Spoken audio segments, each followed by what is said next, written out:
Domácím ledě pěkně zostra. Petr Jánský skóroval už po 34 vteřinách a naznačil, že v tomhle duelu budou mít navrch útočníci. No, my jsme si řekli v kabině, prostě, že musíme do toho vlítnout, ten začátek nám vyšel a pak si myslím, že už to bylo taky rozehraný a si myslím, že jsme hráli dobře dneska.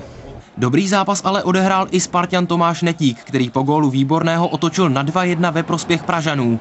Navíc dokázal zareagovat i na litvínovský obrat, po kterém domácí vedli 3-2 a vyrovnávací trefou si připsal druhý zásah.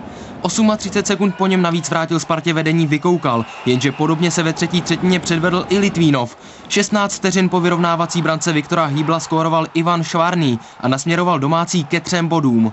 O ty je připravil v poslední minutě Tomáš Netík, který navíc zkompletoval hat-trick a zařídil prodloužení a následné nájezdy. Jsem za to samozřejmě rád, to každopádně, bohužel to nebylo se 3 bodama, který bychom potřebovali. Tak vždycky jsou ty zápasy, kde vždycky takový, kde padá hodně gólů a oni už ten útočný hokej hrajou léta, my jsme se jim trošku přizpůsobili a myslím si, že diváci viděli hezký zápas a tak říkám, škoda, že jsme to neudrželi. Spartanům nakonec zbyl jediný bod, když vítězný gól zaznamenal v nájezdech František Lukeš. Litvínov porazil Spartu 6-5.